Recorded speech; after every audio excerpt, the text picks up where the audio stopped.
Connaughton, how are ye? Welcome back to the Candlelit Tales podcast, where we tell Irish stories and chat about them afterwards. My name is Aron, and I'm one of the co-founders of Candlelit Tales. And in this special episode, we're having a chat with Eoghan Connaughton and Santiago Rial about the Gaelic Woodlands of Ireland. And I'm very proud to be on the board with these two boys of this charity, the Gaelic Woodland Project. We're going to be talking about the invasive species of Ireland, the stories of these trees, and how Ireland is in kind of dire straits with the woodlands. But this podcast was recorded last year in July 2023, before we bought collectively this piece of land in Mayo, and we're still raising money to pay off a loan on that land. And if you'd like to learn more about that, you can hit the links below, and well, you can donate if you'd like to, or you can sit back, listen to these chats about invasive species, skill sharing, community building, and the Gaelic Woodlands of Ireland. And Eoghan is a mine information, Santiago is fueled inspiration, and well, Sorcha and I had a great chat with these two lads, so I hope you really enjoy it. Sit back and relax. Thanks very much. Connaughton, how are ye? Welcome to a special episode of the Candlelit Tales podcast, where we are talking about native trees, woodlands, and the stories that go along with them. Stories about trees are rife in mythology, whether they're rowan trees, hawthorn trees, or the mighty oak in the forest. And we're going to get into that today. And well, introduction-wise, of course, you might know, my name is Aron. I'm sitting down with my sister Sorcha. And I am sitting down with Eoghan and Santiago and Aron, who are three of the board members of the Gaelic Woodland Project, which is what we're going to talk about today. Absolutely. So before we go any further, would you guys like to introduce yourselves a little bit? Eoghan, I'm going to make you go first. Okay, good morning. My name's Eoghan. I'm an environmental scientist. I study in Trinity College, looking at rewilding landscapes, the whole landscape, the whole island of Ireland. And I founded the Gaelic Woodland Project in 2019. I also like walks on the beach. What's your favourite cut now? And you love freedom. And Santiago. I'm Santiago. I am an Argentinian illustrator and graphic designer. Moved to Ireland a good few years ago following a passion for Irish history and mythology. And one fateful winter solstice, I met and befriended Eoghan Connaughton, and ended up following in a little mad dream he had. So here's what we're going to be talking about. Yeah, lovely. And Seamus, as I knew you from Instagram a few years ago, you don't look like your average Seamus. It's the official translation of the name. As belga, it's Misha Seamus. Love it. I like that. And Aron, what's your role with the Gaelic Woodland Project? Yeah, that's a funny one. I suppose, again, from being introduced to Seamus and meeting Eoghan, or Connie, as we now call you. It's back. I guess. The invitation was put to me to join the Gaelic Woodland Project, the board, which was a hugely beautiful thing to be asked to do as a communicator, as a storyteller, as somebody who can help spread the word and help talk about native woodlands. And the education that I've received from just dealing with you both has been fantastic. And it's just been a beautiful way to collaborate on something that we're all passionate about. And whenever you say to someone, I just want to plant trees and, help the native woodland, you're like, that's exactly what everyone else wants to do. It's the fundamental desire. But there's so many angles to that and how that expresses itself. Like, you have helped us a lot to understand and communicate way better with each other, me and Eoghan, I think. And that's like a very subtle way that you've come to help the project. That's not necessarily being there in the land cutting trees, but it's like you're actually helping two of the directors to understand themselves much better. So that's amazing. It was so needed. I think actually as a communications is what I'm up on the website as, and like it was so funny to sit down with the two of you to see the big picture view of all of these hopes and dreams and ideals that Eoghan has, and then also some of the reservations and the targeted simple step-by-step association that was kind of being dealt with very carefully and constructively with Santiago. And the metaphor, after listening to you for about 3 hours, was like, okay, so you both want to have a big impact. Santiago wants to have a round, big stone to plop in a lake and make a big splash. Eoghan wants to sporadically throw pebbles all over and make as many ripples as possible. So which one are we going to do and cultivate? and how do we kind of maybe find a middle ground and still make as many splashes as we can with big puddles. So that's Kind of working so far. Yeah. so that's Splashes. where we So- come from. So tell me, as someone who's not on the board of the Gaelic Woodland Project, and I'm just going to play the role today of someone who's never heard of it. Great. Don't know what a cherry laurel is. We'll get into that. Never heard of a woodland. Don't go outside. Indoor kid. Yeah. So what it do? Origin what's your story. thing? Let's Well, go to back. Let's not go to the origin story yet. Actually, let's go to like what are you doing? Okay. What is the Gaelic Woodland Project? Okay. What you doing? Okay. So for someone who's never heard of us before, we're a registered charity. We're a company. We're run by volunteers. So no one gets paid, and we're skill sharing because we're a community of people that want to see more forests in Ireland. So we are fundraising to buy land to make a forest. And all the fundraising we get goes directly into buying land. And we're hoping to create a network, a little patchwork of forests, and then building up to one big, great woodland to commemorate the famine in 2045. It's a good goal. I think our slogan also sums it up so beautifully. I keep coming back to it. I think like it's amazing how this was there from the get-go, and it keeps embodying all that we're doing now, which is people-powered reforestation.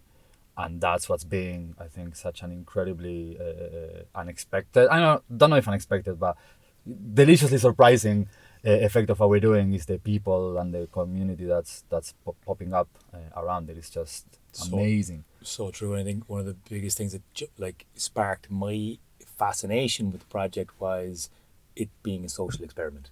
You know, that invitation that you gave, Owen, of like, come together and let's see what happens. And let's not worry about all of the invasive species all at once. Let's just try and look at a corner of a forest that we can help breathe and rejuvenate and bring a bit of space to collectively on these metals and groups, as one of the things they do, or we do. Yeah. So there's the big picture. Like, that's amazing. That sounds incredible. Like, bringing back forests to Ireland, because like Ireland, we kind of have to remind ourselves of this sometimes when we're telling the old stories. Yeah. Like, Ireland was so densely forested when it was first settled. Like, the heroes of mythology cleared plains, and like that was kind of, you had to live in this on this island. Dense forest. And it was, even before agriculture, we were sorry, I think it was before horticulture, we were agricultural. We were cattle people. Like, Irish people were kind of a little bit semi-nomadic before the Viking settlements, and like, followed the cattle, which is why the word for road is the word for the cattle way. Yeah. Like, and like went up into the hills in the winter and came down in the summer and like followed the grazing animals. And there was also, I suppose, like a whole lifestyle that not only depended on what you lived off from the woods, or what materials you got from it, but also even like apparently up until the English conquest times, the forest and the land itself was still being used by the still resistant Gaelic chieftains as a way to combat. Like they would strike and hide back into the woods and use that as their, it was their protection also in a way. Yeah, it's like Um, there was that thing of like, we didn't build towns. We were the kind of wild people who lived in the forest and who disappeared back into the forest. I think it was Magan who said that there's some root of the word Gael comes from an old Proto-Welsh word that means people of the forest, people of the woods. Wow. Yeah, I mean, like, even just imagining the stories since I've been telling them, with the reflection of what I've learned from you guys, especially, has been like, God, the size of the oak trees that they would have seen, the sheer abundance of forest and fauna and the biodiversity you would have. Like, it kind of boggles the mind to try and imagine what the people who came here first would have seen. Well, Yeah. you had something like that, Owen, when you asked the inspiration for this project, didn't you? Like, Yeah. it was kind of along those Yeah, lines. I used to be a vagabond nomad. I was traveling around the world. I was living on couches in London. I drove to China. As you do. As you do. As you I do, was yeah. bumming around Thailand, living in China, and then I decided to go to Canada, and I was living in Northern Ontario, teaching in a forest school, and the purpose was to take kids out of inner city Toronto, immerse them in nature, and take away their phones, and and then teach them poetry in English, and that was my job. But while I was out there, it was the first time in my whole life I had actually seen a forest, a real forest. Yeah. I saw the snow melt away and then the grasses. Actually, I saw the leaves from the previous winter, and then them breaking down the grasses and the ferns, and then into spring and then into summer. And I was just, why am I in my 30s and I've never seen this before? And then I realized Ireland doesn't really have its forests anymore. Yeah. It has conifer plantations, and that's what I thought a forest was. Which is kind of one of the things that I guess leads us on to the next thing that I wanted to ask you about, because we have forestry management in Ireland, but it seems to be very about planting conifers and like quick grow and like things that grow quickly that we can turn into paper that we can then plant another tree, was kind of how I learned about it in school, to be honest. But anybody, like, it has kind of become famous of these like big silent cathedrals where nothing grows and nothing moves, and there's no insect, there's no bird song. They're kind of creepy, because why is that? Why are they something weird? really unnatural about like the lack of biodiversity. And I'm gonna let Eoghan, who's the environmental scientist, reply this. But first, as a non-scientist, I want to say the first time that I actually copped onto that, I was walking in Cork along this forest that was this lovely old woodland full of bluebells and oaks and life, and suddenly I took a step and I was inside the monoculture of conifers, and it was like such a contrast. It really freaked me out. I had never really thought about it. And there's nothing growing underneath this. It's There's freaky. nothing growing underneath. It's really weird. So yeah. So just so you can identify it, if you're out for a walk in Ireland in the forest and you see the same tree planted again and again, and they're very straight lateral growth, odds are this is Sitka spruce. And Sitka spruce is a North American pine that was introduced in I believe it was the 1800s, but then in the 1950s they started to plant them en masse for the new forestry program. So now 69% of all Irish forests are non-native conifer. Most of them are Sitka spruce plantations. They're really close together, so no light touches the floor, so you don't get any biodiversity. You might get some like parasol mushrooms and some ferns coming up here and there, but there's no life to support wildlife. So 69% of Irish forests are ecological deserts. There's nothing there. And what's really sad about it is it's not even a valuable timber. 80% of it is chipped into sawdust and used in like MDF boards and things. And it's like, we're sacrificing the forestry we could have. But hang on, I wanted to just blame the Brits there for that. It's clearly the Brits. It wasn't our fault. We can't blame them It's for a bit more everything. complex than that. I'd Let's say. just blame. We the like fact that blaming them for everything, but we everything. can't actually blame them Like for they everything. chopped it down. We did it to ourselves. A wonderful yourself. ecologist from West Cork that I know, who's an older retired professor, who wrote a wonderful book about Irish ecology. And according to him, like, I don't know, I'm not scientist myself, but by the end of the Iron Age, so by the end of the Gaelic period, there was already at least half the woods gone, because the problem was iron. The moment we humans discovered a way to kill each other and cut trees more efficiently through iron, that's when we started killing the forest, because we needed a lot of wood and a lot of charcoal to process that ore, and it was just became pervasive, and that's kind of like what led the conflict all throughout from the get-go, I suppose. That's one theory anyway. But it's an interesting one, because it's like the heat that you need to process iron and actually purify it is massive. So you need to build massive fires. So you need massive woods. It's a similar thing I was in when I was in Iceland. Like they have no forest anymore because it grows so slowly because it's so cold, and the initial invaders just like cut it all down like in a generation, because they were used to managing forests in like Northern Europe, where it grew a lot faster and it grew back a lot faster. But it is that thing of like that's the demand that humans put on our natural resources. Ultimately, though, I think it's, or at least for me, what it's becoming, it's mostly, we may help Irish ecology in some degree in our lifetimes, say, and that'd be amazing. Whatever we can do, awesome. But the culture change that's coming up, or the seeds of it that are coming about, are becoming, to me, the big thing about the project. Again, about the people that are coming up with their skills to volunteer and making friends and connections. There is a whole understanding of how things are. There's a whole naivete about the state of things in terms of nature in Ireland that the awareness side of it, of the work that we're doing, I think is really good. And we are not coming at it from an approach of like everything is crap and oh no, no, it's all solution oriented. It's like, okay, what can we do right now ourselves? Yeah, that's one of the most, I think, positive kind of points of view on the whole project, is that like it's not doom and gloom. It's, you know, it's positive. It's attaining education for everyone actually comes together, and re-educating for ourselves on, you know, what the hell these types of trees are, how to identify them. What, you know, every time I go back in on one of these metals, I'm more used to seeing the birch and the oak and knowing exactly which you know, which one is the invasive species and which one's the ones to protect, and how to identify them. And it's also empowerment, personal and local and communal empowerment, because it's you realizing that you can stand up and take on that stewardship. It puts you back into the, just on that last point, it puts you back into the idea of being in nature, like part of nature, and a relationship with it, opposed to being separated. Right. And that's one of the most important things in terms of like an ecological perspective, is like, not to say that forests need to be manicured and protected over there and we humans live in towns over here.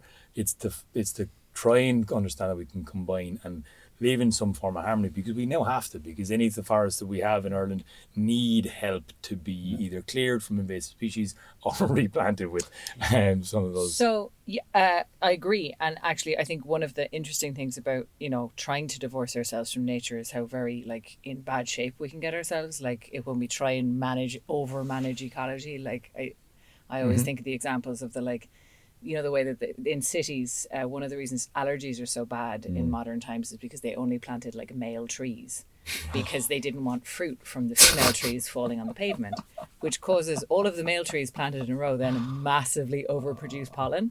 So it makes people sick. Wow. So when we try and control it to that extent, we actually end up shooting ourselves in the foot completely. But you've all been saying invasive species a lot. Yes. That has been coming up in the conversation as like the Sitka is one that's being introduced and cultivated. Can we not just let them fight it out? What's an invasive species? Why is it a problem? An invasive species is a non-native plant that's been brought in, and lots of non-native plants are brought in, but some of them will outcompete native species, dominate and spread, and they become a negative force in the ecological community. And there's a few of them. A lot of them were actually brought in the 1800s. So we can blame British. Well, you see, it's we can blame the Anglo-Irish for reckless gardening. Yes. Yeah, reckless gardening. Oh my God, what a term! Reckless gardening, lads. You gotta garden carefully. Okay. That's the name for the book. I think there needs to be a shift in gardening culture. I was actually out with Mary Reynolds recently enough. We were speaking at Bloom Festival, and she's a renegade gardener, and I love her spirit. And she's talking about pollinator plants and the pollinator plant. Many of the plants that are in the pollinator plant aren't native. She's like, we really should be feeding native species the pollen and the diet that they actually need to be healthy and well. But yeah, this was reckless gardening back in the 1800s. So they were bringing in exotic. Like, I know this from a positive association I have with this is like the fuchsia hedges that you get in like West Cork, which are a tropical plant. But they love it, and they love it here. They love the climate. They grow like weeds, and you get whole hedges of these beautiful. The problem is how much they compete or not with what's there already. The main invasive species that we've been focusing on as an organization has been, because you cannot, tackle everything. You need to choose your battles wisely.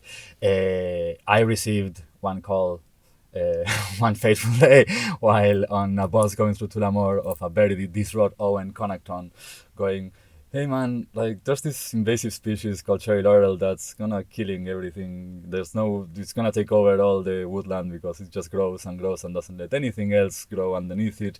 And I want to do a little awareness thing. How about we find some estate that will let us harvest it and build a huge wicker man, and we can burn it on the night of Samhain so that we can bring on. And I was like, okay, yeah, sure. And that evolved very slowly. That grand dream evolved into an even grander, more slow-paced, thankfully, one, which was actually what could we do to start looking at the invasive species. And turns out that cherry laurel, even though it's a legally it's a shrub. It can grow very, very tall and wide, and it doesn't respect one that, like, it just goes everywhere. And I've never seen a creature that has such impulse for life. So first we went, we were allowed to go into Kilayon Manor last year. It was just 5 of us, me, Owen, and the Noonan brothers and somebody else. And we were like, okay, let's try. And it was just an experiment, just to see what could we do. We got funding from Lopro to buy tools, and Owen's theory was, okay, can we develop a methodology with affordable, non-mechanized tools to harvest this wood from this invasive shrub, which you do not require a felling license to fell it, no small thing.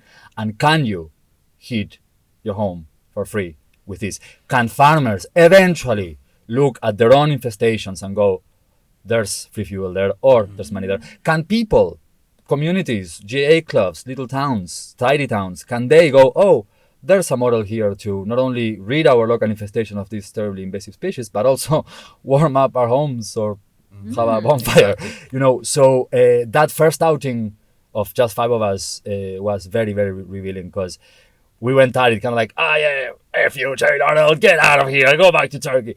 And then very quickly, though, within an hour, it was like, wait a minute now, this is an alive being. This is a creature that's wanting to live just like all of us. She needs to go, for sure. Yeah. But maybe we can do this with a bit more respect and with a bit more awareness and with a bit more. And that evolved into this beautiful thing that we're doing now, which is the mehals that Aron was mentioning before. For those who may not know, mehal is the word for communal work in Irish. And we've been having these outings, first in Kilayon Manor. Now we are working in Hamwood Estate in Dunboyne,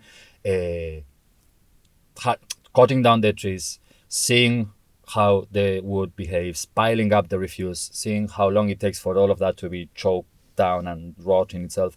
And it's all about gathering data to give a methodology. But, and this is the point that I think is so amazing, the people that are coming. Most mehals we are doing nowadays are usually averaging 30 people. Wow. And we have lots of people that come back, but there's always new ones. And this is what I mean by the culture change. Yeah. Once you see the cherry laurel, you will see it everywhere. Everywhere. It's kind of gonna mess up your experience in nature. I mean, I am, as I said, I'm pretending ignorance for this podcast, but you know, Aron has been pointing it out to me since he first, talked to you guys about this, of like, that's a cherry laurel, and like, it's still sold in garden centres. That's it's still planted as hedges because it's green all year round, and so people like it. And there is one kind of weird thing in terms of mentality and a mental shift, and I see this with our own father who hates the bush that was planted outside our house because it goes brown for about 9 months of the year. Yeah. And it just reminds him of death and clouds, and he wants to leave and go to Spain. And but like, he's just, some part of his head doesn't want to acknowledge that cycle of life and death. Weirdly enough, even though he's a very mentally healthy human being and he works in psychology and has his own flaws as every human does. We have an interview with Tony that's going to come out in the podcast at some point. People will get to know him. You get to know him. But I do kind of find it fascinating that these evergreens are the things that were brought in here, like huge trees, beautiful, fantastic ways of having manicure gardens, and all beautiful houses that are now like have walks and gorgeous gardens have a very big diverse level of trees from all over the world. And then you see these cherry laurels as hedges being planted on the roads going in all over Dublin, all over the south of Dublin, which I was just driving through yesterday. I saw it left, right and centre. I was like, oh my God.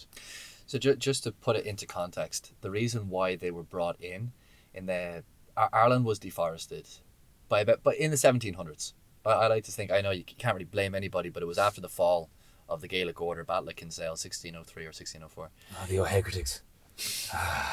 Our clan. From Donegal to Cork. That is how we got to Cork. It was in the Battle of Kinsale and the whole march south. That was a bit of history. It was our clan.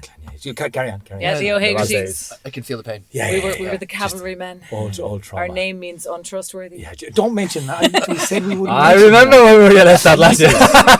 We said we wouldn't talk about it. I think it's beautiful. I mentioned that at every opportunity. I want people to know they can't fucking trust me. So anyway, keep the bar low. Makes it easy.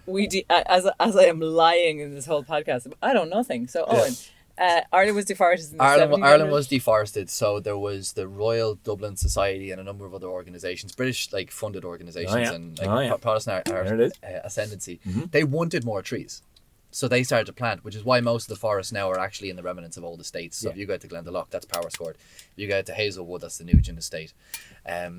All these manor houses, they're like the bastion of all our ancient woodlands because they planted them in the 1800s.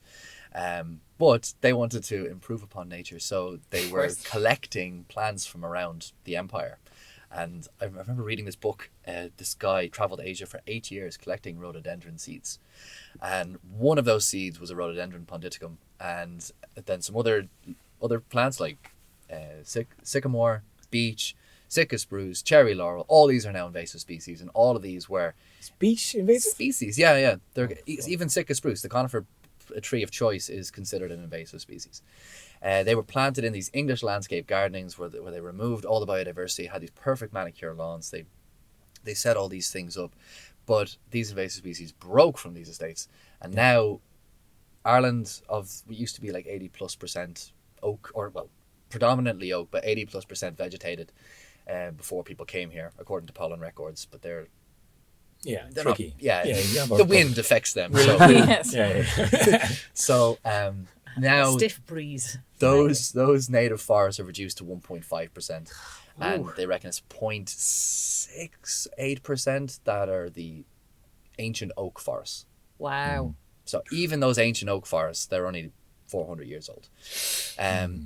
Wow. 30% of those forests, the last remnant of what was a huge part of our culture, is being destroyed by an invasive species that was brought into English landscape gardening in the 1800s. And not enough is being done to fix it. A lot of money is being spent. You have all these centralised efforts, such as in the Hazelwood estate in Sligo, where they're trying to remove an infestation. That's great, they're removing it. But it's also in Glen Downs. It's all over the whole island. And it transmits itself so quickly. Like, it just gets spread around. You cannot just have it contained. I've never seen a bloom on these things. Do they like do. How do they propagate? Do they bloom? Yeah, they have a cherry. They do, and here's the stickler. They are not legally marked as invasive. The Irish government, says the Argentinian, has failed to actually mark it as invasive because it is farmed. Apparently there's a lot of money to be made in bouquets with evergreen leaves in the continent. All of those brides need, or dead people need, so it's actually farmed. This is some that's the strange is information. Marriage and heteronormativity. Yes. Bring down the... I actually, again, one day I had a call from a very distraught Eoghan Connaughton when he came doing his research upon this, and he was like, man, they're farming it. Yeah, wow. They're still planting it. Like there's no regulation. There's no regulation. Aren't they being called to the European? Yeah, the European Court of Justice just called them in because they're not doing anything. So there's this thing called the Birds and Habitat Directive 2011. It's a great piece of legislation that is to protect birds, habitats, species. They're fantastic. In that Regulation 50, they prohibit the sale of invasive species, but Ireland never enacted that regulation. So they've got 100 hectares of invasive species bouquet farms in Munster. So they're growing invasive species here, cherry laurel, so they can sell flowers to the European bouquet market. What? And that, to me, as a foreigner who moved in here, and particularly as a South American, is reason enough to go. I mean, the government farming an invasive species. I mean, that alone should be enough to go. Now, I'm not calling for revolution here, but I mean, isn't it like an example of how mad things are? Like, it's a very good example of. But I think that is one of the things that comes up a lot, and it comes up a lot in Ireland. I think particularly when it comes to farming and ecology, they're often seen as being in opposition to each other in a way that I think is a really big barrier for us as a nation and as a culture that we are going to have to figure out how to get around, because there's kind of an idea of like either wilderness or people. And I think what you were saying earlier, Aron, about like we're part of nature and we have to take care of nature because it is us and we are it. Like that shift in mentality really needs to happen. And I think like farming is a big part of it, and like horticulture and like cultivation of plants and like how we farm animals and plants in the country and everywhere. Like that's again, you can only take care of you can only take care of what you can take care of. But I think it is that like that I think that's just kind of a good example of that opposition kind of playing out of like we have a commerce side, we have a livelihood side, we have people whose jobs depend on farming cherry laurel, and then we have the absolute devastation that it's wreaking on Again, it's the ecosystem in Ireland. It's like it's trying to educate ourselves about it, understand it, see it, identify it, know that you can actually collectively come together, and even from your guys' Mehel, you see one group out west going, we're going to get together and do the same in one place, and that's a good knock-on effect. And Up Mayo. up the lads. Well, but that knock-on effect is only going to, again, spread. The ripple can only occur if you keep on talking and enacting it, and hopefully that knock-on effect gets to people who weren't aware. I don't think it's a malicious attempt or an on-purpose attempt to destroy Ireland by starting a business that seemed like a good idea. I'm not blaming anyone for having that business. It's just time to go, okay, maybe we can probably incentivize somebody to not do that. And or to do something different. Yeah, exactly. And I think that's the thing. I think like a lot of the time it's a farmer wants to do thing A and ecologist says no, but doesn't give like thing B. But because there's the culture itself is, I think, particularly here in Ireland, where both the mythology and the archaeology speak of waves of people coming and taking over. So the word indigeneity for me, or the question of indigeneity to me, comes up a lot when looking at all of Ireland. And there's this beautiful book called Braiding Sweetgrass that is written by a Native American woman who's also a scientist. So she brings these lovely two different strands to it. And her message is being kind of like, what makes you indigenous? Perhaps it is your relation, your exchange with place. What you give to it and what it gives to you, how you are molded by it, as well as how you... And it's that relationship and that chasm that you're talking about there, Sorcha, between ecologists and farmers. I think it's a byproduct of the lack of understanding that we have of, like, this is us, it's our own. We are not outside nature. It's we come from it. We are intrinsically linked to it, and this fallacy that we are separate is what needs to be addressed. We've been disinherited from our ecological inheritance. There was a culture that was intrinsically connected to the landscape from which it evolved, and that was taken away. Can't put blame on anybody, but it was taken away, and there's no one now living that knows what Ireland used to look like or can really appreciate the depth of that relationship. For millennia we were living amongst the trees, and that may sound like a fanciful image, but when the first people that came here with bronze, they weren't able to cut down the oaks. These trees were growing. I love this story. These trees were growing for 1,000 years before people came to Ireland. And if you look at Magather down in Scariff, that's Brian Boru's oak, that's about 1,000 years old. It's 8 metre in diameter. Jesus. I slept inside the tree. No harness needed. I just climbed into it. We had a little bit of a ceilidh up there, and then we had a nap. It is an epic, epic tree, and you would have had the island covered in sessile and pedunculate oaks, and the first people that came here would have had to live with them. Deal with them. Because they literally can't chop them. And I love that because it just shows how the inability to literally get through something like that big with a man-made object, to then have that Iron Age development and show that where that leap then goes to. Clearing the plain. Clearing the plain. And it was, you think about the clearing the plain, like Macha, the story of Macha with her hand axe, with her bronze hand axe going up there and clearing the plain. So her people can farm. Or dying of exhaustion after doing that as well, like this veneration of like, oh my God, you did this for us, thank you. Laying down your life, this huge kind of effort. Yeah, I mean, like, again, it's like you from all of the invasion stories, you've Kesser, then settling, you've then Partholon, they cleared plains. 3 plains. What's his name? Nemid, this cleared 7. Every time you had a series of clearing plains and building forts and using the wood, and then put like very few stories of how to reinitiate that harmony. Well, there's not as much. There's not as much. There's the Finbar story. Of course. Who was the kind of patron saint of Cork, who planted how many oaks? Well, again, the oak. Derry is more the oak story of having Columkill was the one who planted 1,000 oaks in Derry. I'm getting confused with my oaks. Finbar, no, down in Cork he was more about the stone. So Columkill in Derry meaning the place of the oak wood. planted 1,000 oaks. Yeah. So yeah, there's kind of like those later figures, I guess, who start on that reforestation effort. And the association in myth again between the rowan berries, the rowan trees, the giants from the other world protecting it, even in Dimmer and Gran. Yeah, you've the hawthorn trees of being that pathway through to the other world. That like these amazing, strange looking. How the hell old are they anyway? Because they look like they're knotted and twisted around the rocks. Yeah. They're growing out of kind of magical looking trees that are clearly some form of veil between this world and the other, or a connection to these stories and associations. The whole association with like oaks and druids and mistletoe that grows on the oak branches, and like this whole idea of kind of they're so sort of evocative. Absolutely.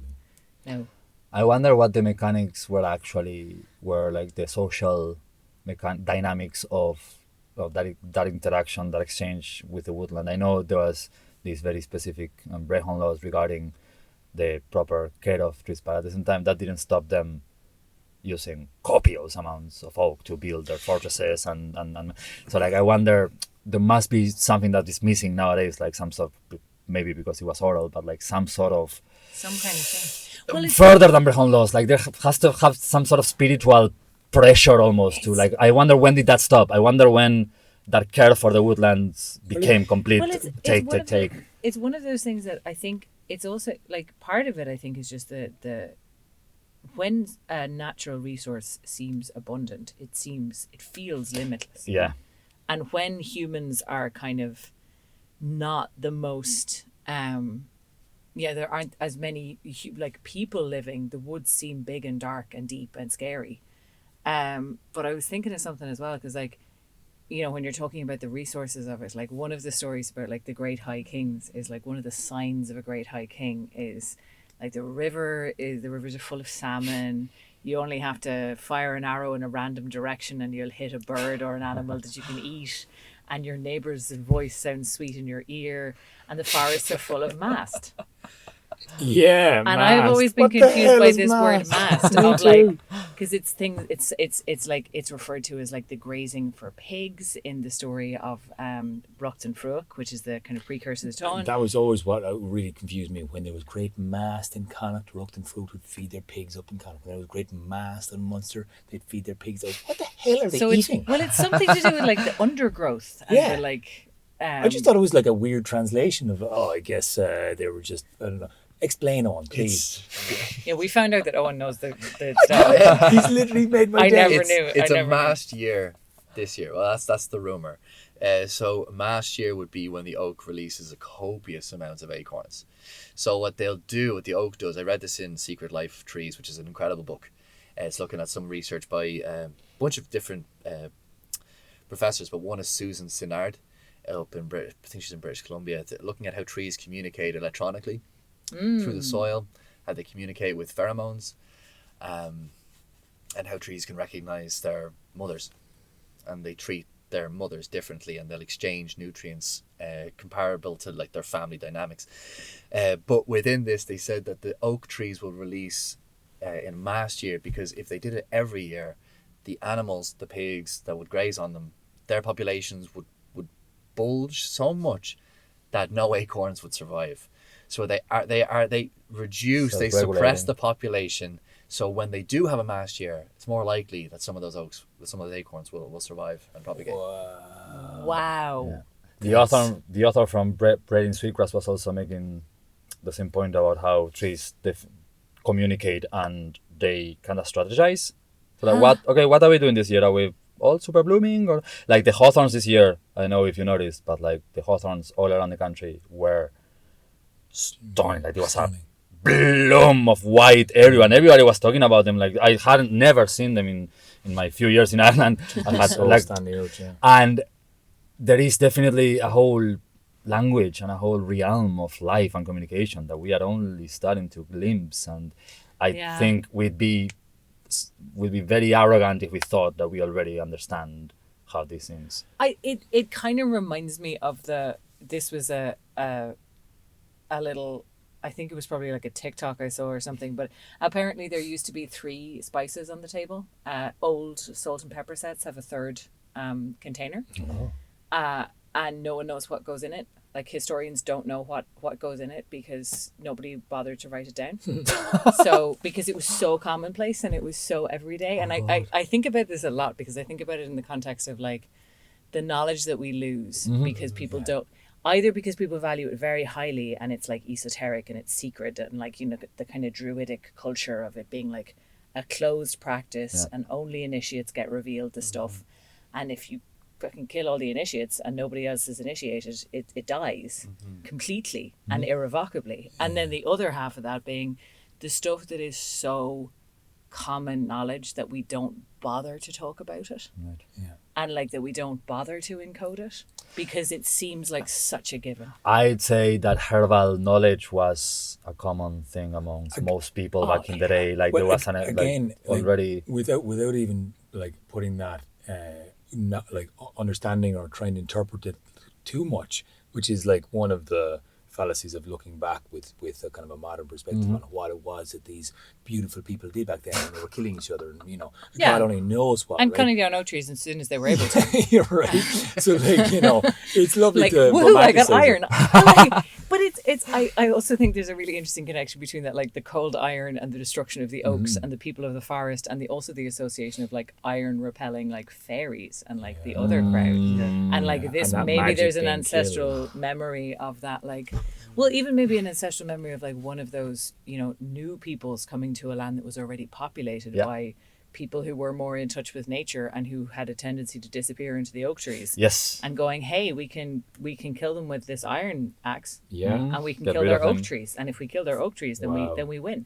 Yeah. You know, Yeah, that yeah, it's a kind of a And I guess even you mentioned like writing down. How do you write these things down? The information being passed on that we're still scratching the surface because we don't know. We're only theories and we're only postulating. But I guess to mention writing, the first form of writing being Om, and it being based on an alphabet that was more signposts or names or signifiers. Yeah. And, you know, mostly not grave to- markers. Yeah, you know, just or clash something again. Yes, a signifier really is all they were. They didn't really say much. Other No, than that. we didn't write books in Ohm. We carved it on trees and we carved it on rocks. And yet the alphabet being driven from the trees and the association, and you know, an awful lot of beautiful writing has been put up on the Om writing and the association with the trees, to the yew, to the hazel, and and you know, that alphabet. And I've seen like that being brought to an extent where I'm not fully sure if it's scientifically accurate. Oh, there's a lot of There's a lot of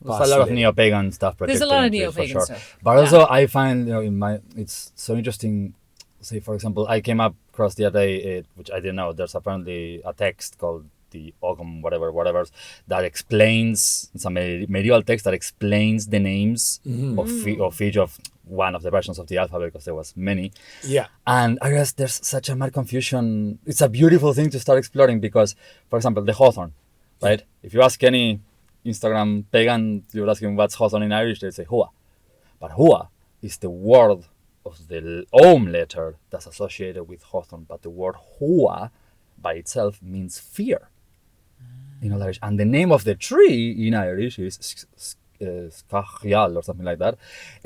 And I bring that up in the sense that it's beautiful how there's so much that we don't know. Yeah. Yeah. But some obscure things, they say like that text, I cannot wait to actually find it and see what I can gather from it. Yeah. But like, you know, some things get written down and discarded and forgotten, and they appear at the right time to give the clue that you need. Like, so you know, sort of how many times did a manuscript show up out of nowhere and changed, or some new thing. You see a new thing and you're like, wait, what? Wait, no, I have to Recontextualize this every- update it. I got to go back and re-record every time it's Exactly. in a story and be like, that's a oak tree. There's a beautiful flow in that as well. There's a tree. Trees are smart But secretly. at the end of the day, you're right, though, we cannot really know fully, and this is what I would like to bring this conversation back to. It's up to us to, if not recover it, dream it or redesign it. Yeah. What does it mean to have an active, healthy relationship with the forest today? It's lovely to know what the Gaels were doing back then. That's amazing. Sure. But today, in our context, Sure. what can we do? What does it mean? But- How does it work? I mean, that's why using stories to illuminate is so important. And like, you know, you look back and everyone knows the salmon of knowledge. Where did the salmon get the knowledge from? It was the hazel trees. You know, Yeah, it was the hazelnuts. and dropping into the streams. And one of the most impactful stories I've kind of been kind of playing with in my head that really signifies a lot of what we're talking about, of like not knowing how old this land really is, not knowing how far back these customs and integration and alphabets, like the fact that people wrote different alphabets, like, and had different ways of devising with the landscape and with the trees for generations and generations and generations. You look at the story of Fintan planting an oak tree, watching it grow from seed to falling over, which is how goddamn long, like, before an oak tree that it's an ancient that can actually fall over, because I don't think they generally do. So and that being falling over, him carving a whole table, chairs, cutlery, and sitting there to watch it turning to dust, and then turning it into plates, and then seeing the plates turn into dust, and then he's like, that was a little bit of time. That was a little bit of the time I've been alive. That was like Time well spent. That's how ancient Fintan is. That was like a year. And again, I thought it was a rowan. No, it's an oak tree. Oh, it's an oak tree. It's definitely an oak. And like that being the kind of the signifier of him being there for a year. And again, he's the kind of personification of Ireland in and of itself. Yeah, the he's kind of spirit element. And the sage. that's how old, that's how long we've been. That's how small a little grain of time that we're in at the moment. And yet how much we can have a little knock-on effect to have a positive impact for the next story that's going to follow on, for the next little acorn and seed that's going to be planted is going to be affected by the fact that we're attempting to re-educate ourselves as to what the native forest and habitats require now in this little tiny pocket. It's a good place to start as well. We have a creative license to reimagine that relationship, because the forests are gone. We don't have that legacy because we were disinherited from the land. So it's really exciting that we can reimagine that relationship. And you can see so many problems. This is what I think we need to shift our perspective, is see opportunities. So, for example, cherry laurel was planted. It's an invasive species. It's a huge ecological problem. It's also free fuel. So thank you very much to the English landscape gardeners who planted this thing 200 years ago, because now we have a lot of free, locally available firewood that we can use to replace peat in the transition away from biofuel. It's really decolonializing, doesn't it? It's incredible. Using for fuel this plant that the Angari planted is kind of like And then when you clear that space, like but in a nice a nice wholesome fire. give it to your granny so she can be warm in winter. I'm just going to say it because I'm sure a lot of people will hear this. Like, west is the rhododendron. In Kerry, everyone's freaking out about the rhododendron more than the cherry laurel, and cherry laurel is less known. Can you just very briefly explain why west is more affected by rhododendron? Oh yeah. I believe it's because rhododendron likes acidic soil, and when you remove trees, you allow water to leach through the water, which actually acidifies it. So it's centuries of deforestation that has acidified the soil to allow for rhododendron to populate in the west, where there is more precipitation. I think we isolate so much. We, as a society, we don't like the notion that everything is connected and affecting every other single little thing. And I think that's also at the root of this problem. Like, you cannot plant an invasive species or remove trees or change the land in any significant way without affecting everything else as a ripple. And it's a big responsibility. I'm aware that we're a little bit out of time, but I kind of want to give the closing remarks to Eoghan, if that's okay with you guys. Because I think this has been a really, really lovely conversation, a really interesting conversation, and thank you guys for coming in. So in terms of empowerment, what people can do, what if someone is sitting down and listening to this, what would you like to invite them to do? Okay, so thank you for this opportunity. The cherry laurel is probably the most accessible, inclusive way to get involved. We want to decentralize the project. So we want people to be able to become stewards of their local woodland. And to make that handy, we've created a document that shows you, one, what cherry laurel is. Very important you cut down the correct shrub. Don't go chopping down the yews. We've had some close calls before. So it shows you what the cherry laurel is, where you can find it, and how to remove it, how to dry it, and then essentially what you can do is you can harvest this shrub from your local woodland. So once you identify it, you're going to see it everywhere. And now this is an opportunity for you to become a steward, become a guardian of your local woodland, and to re-establish a connection to the land, one that's very meaningful. And I think I don't want to get too biblical about it, but I think there's a reason why Adam and Eve are in a garden. They're gardeners. We are gardeners. We're the gardeners of Aron, and it's our duty to protect, preserve, and enhance the forest for the next generation. Unfortunately, we're not going to be able to prance around the massive oaks, but our great grandchildren will, and they're going to look to us and thank us for this.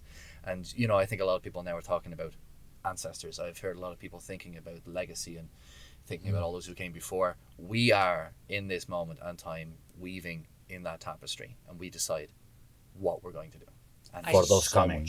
for all those coming. I so think much that's potential. really beautiful, because I think we can look back a lot and we can get a lot like lost in nostalgia a lot, but I think it's really lovely to realize that we are also becoming the elders of future generations. Exactly. And we can step into that role and step into that power at any time. There's a lot to That's get the from that. power of stories, and that's the story we want to leave with. So thank you very much. We'll have Gaelic Woodland Project links below. You can look at the website, you can get involved with the metals, you can start your own metal, you can reach out and talk to us and all the rest of it.